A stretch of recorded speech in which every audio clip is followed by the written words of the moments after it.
राधे राधे, जय श्री कृष्णा। मैं सीमा सिंह बड़ों को चरण स्पर्श, छोटों को प्यार और बराबर वालों को नमस्कार करती हूँ।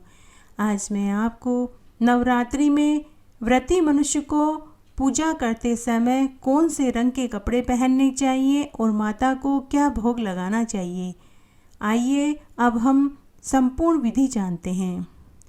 नवरात्रि में 9 दिन के व्रत करने वाले मनुष्य को पहले दिन पीले रंग के कपड़े पहनने चाहिए और माँ शैलपुत्री को गाय के घी से बने हुए स्वादिष्ट व्यंजन का भोग लगाना चाहिए, जैसे आलू के हलवे का भोग लगाएं। दूसरे दिन नवरात्रि में व्रती मनुष्य को हरे रंग के कपड़े पहनने चाहिए और माँ ब्रह्मचारिणी को चीनी का भोग लगाना चाहिए। तीसरे दिन व्रती मनुष्य को ग्रे कलर का या फिर सलेटी रंग का कपड़े पहनने चाहिए और माँ चंद्रघंटा को दूध या दूध से बनी हुई मिठाई का भोग लगाना चाहिए, जैसे खीर या फिर दूध से बनी मिठाई या दूध के लड्डू। चौथे दिन व्रती मनुष्य को नवरात्रि की पूजा करते समय नारंगी रंग के कपड़े पहनने चाहिए और माँ कुष्मांडा को मालपुए का भोग लगाना चाहिए। पांचवें दिन व्रती मनुष्य को नवरात्रि की पूजा करते समय सफ़ेद रंग के कपड़े पहनने चाहिए और माँ स्कंध माता को केले का भोग लगाना चाहिए। छठे दिन नवरात्रि में व्रती मनुष्य को नवरात्रि पूजा करते समय लाल रंग के वस्त्र पहनने चाहिए और माँ देवी कात्यायनी को शहद का भोग लगाना चाहिए।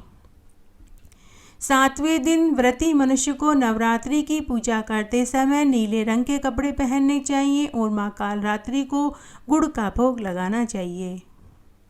आठवें दिन व्रती मनुष्य को नवरात्रि की पूजा करते समय गुलाबी रंग के कपड़े पहनने चाहिए और माँ महागौरी को नारियल का भोग लगाना चाहिए।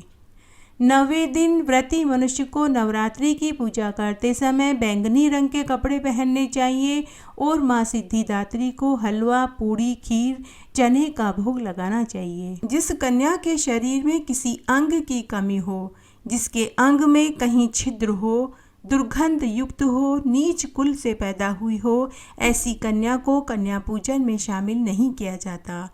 जो जन्म से अंधी, तिरछी नज़र से ताकने वाली, कानी, कुरूपा, बहुत रोम वाली तथा रजस्वाला वाली कन्या का भी कन्या पूजन में परित्याग किया जाता है।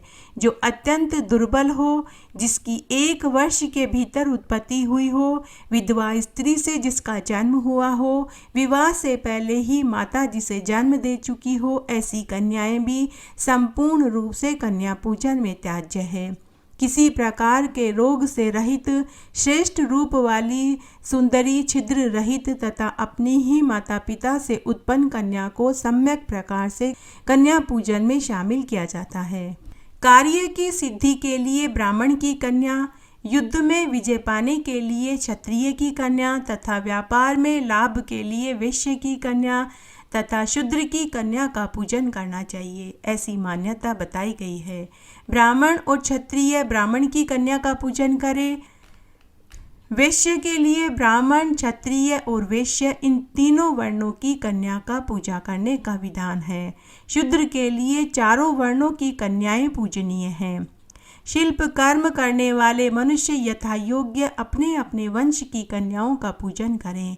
नवरात्रि विधि से भक्ति पूर्वक निरंतर पूजा करनी चाहिए। यदि नवरात्रि में प्रतिदिन पूजा करने के लिए असमर्थ है तो अष्टमी के दिन विशेष रूप से पूजा करनी चाहिए।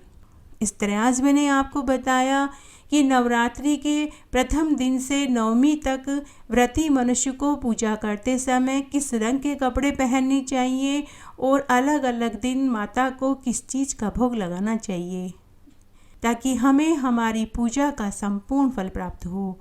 अगर आपको ये वीडियो अच्छा लगे तो इसे ज़्यादा से ज़्यादा लाइक करें, अपने दोस्तों रिश्तेदारों में ज़रूर शेयर करें। मेरे साथ बने रहने के लिए आपका धन्यवाद। आगे की कथा कहानी के लिए भी आप इसी तरह मेरे साथ बने रहें। धन्यवाद।